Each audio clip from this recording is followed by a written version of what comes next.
What's up, everyone? Small Byte News here once again. We're going to jump right into some tech news. This one with a little bit of a dramatic spin. We have Dell throwing a little bit of shade, as they say. Dell boss laughs at AMD, says Intel is the dominant player. So this is from tweaktown.com. So AMD might have had a good year in 2017 with its new Zen-based line of CPUs to Ryzen, Threadripper, and EPYC, but this wasn't enough to impress OEMs like Dell and HP.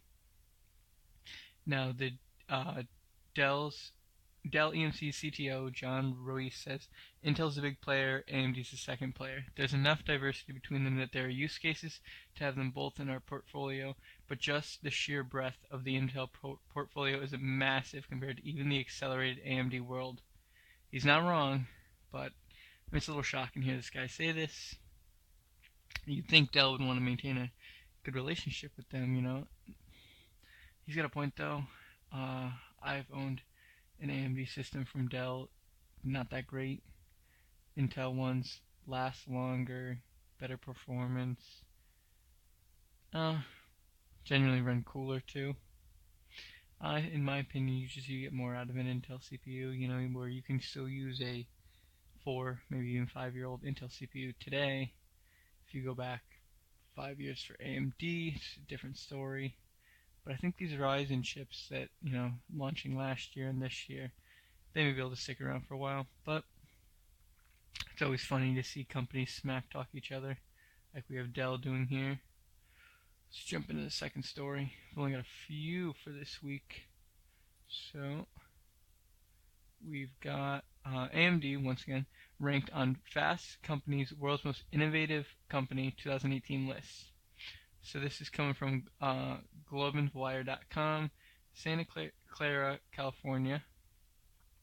AMD's stock announced its inclusion in Fast Company's World's Most Innovative Companies 2018 edition. AMD ranked in the top 10 most innovative companies in the consumer electronics section based on delivering powerful and award-winning innovation to the PC market with its Ryzen family processors, including Threadripper. So this is a quote directly from this fastest growing company list.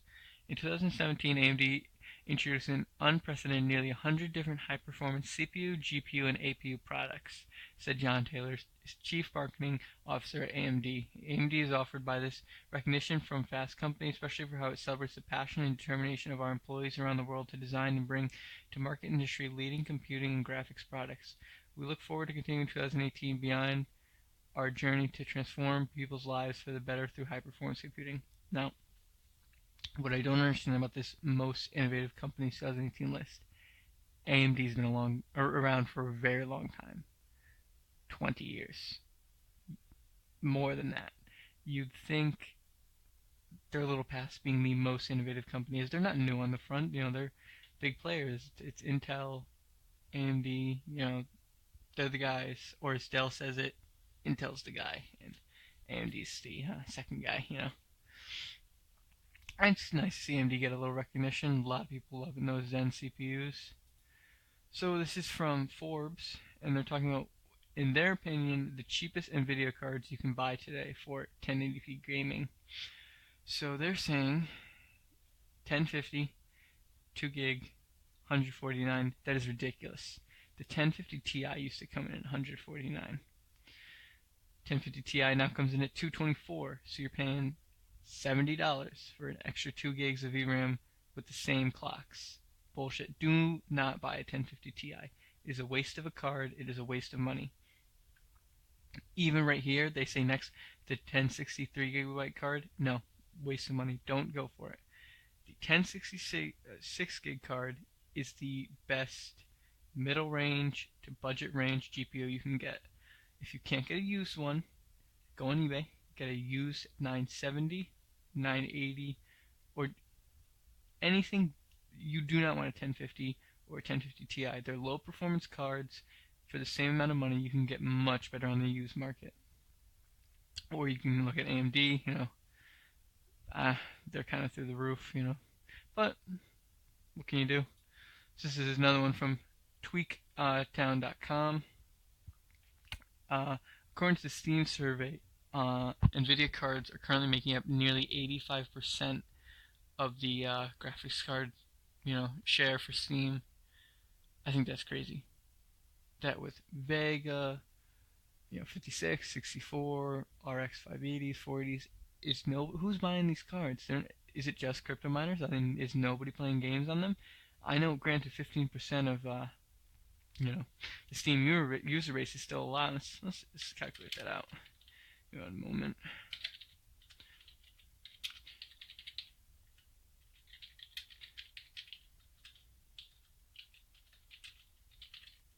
Okay, so according to Google, Steam has about 125 million users according to last year.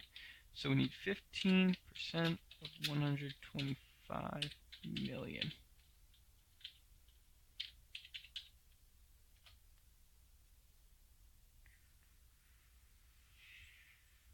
So we got 18,000.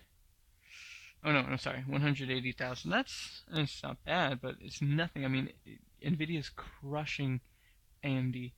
Now I think in terms of gaming processors, Ryzen, AMD could really take control there. But as far as video cards, I don't think that the Vega series is going to catch on. I don't think they're going to grab a stranglehold on the market anytime soon. Not with the Pascal cards still being out. With whatever's launching this year, reportedly in March, we could be getting the 20 series or the 11 series, whatever they want to call it. Some people are saying that it may just be a rebrand of current generation cards, like they did with the 6 series and the 5 series. Who knows, though. So here's a weird one. I don't usually talk about Apples on this show, but Apple is reportedly launching a cheaper MacBook Air this year. Great. Some MacBooks are like $3,000. I can't wait for them to come down. So this is coming from thenextweb.com. Who usually write about this sort of thing? About a refreshed MacBook Air with a lower price tag that's slated to arrive in the second quarter of this year, as says help boost its laptop shipments by 10 to 15% in 2018. So, looks like Apple's planning to sell more laptops, kind of compete with Dell, HP. I think it's kind of too late for that. I mean, the thing with Apple laptops is they last a while, and nobody's going to be upgrading to the cheaper version of the MacBook Air. So the only people they could really get with these is the people who've been eyeballing MacBook Airs but haven't been able to afford them. Someone who wants to get into the Apple games. So according to get into some specs, obviously. So they're saying custom processors. We're assuming Intel, but it doesn't really say. Apple just says that it would be new computers with custom processors, and right now 2 laptops, so we can assume that's the cheaper MacBook Air and maybe this year's MacBook Air, are slated to get these custom chips. The company has previously designed processors in-house for things like image processing, security, and handling touch bar duties, but it isn't yet clear what the new ones will be used for and whether they'll even make it into the MacBook Air. With other brands stepping up their laptop game lately, Apple will need all the help it can get to stay in the running. As far as budget laptops go, I think they're kind of shit. There's not really a need for them. Laptops become so rapidly outdated if you don't buy the high end, and they just don't last. It's the same thing with video cards. Don't buy low end because you're not going to get your money's worth. It's only going to go outdated before you know it. So we don't really have a number. Oh no, yes we do. Okay. So the current generation starts at $999. So it'd be less than 1,000 for.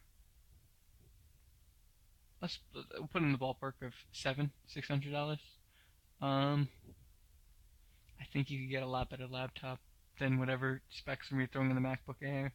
You could probably do a lot more with a good Windows laptop for $600 or $700.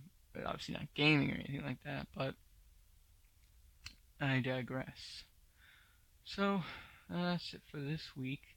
I'm thinking about doing a midweek show. I want to talk about maybe one subject in depth for 10 to 15 minutes. That'll probably be coming Wednesday or Thursday of this week. If you guys want to keep your eyes out for that, have a good week. We'll be back next weekend with the news.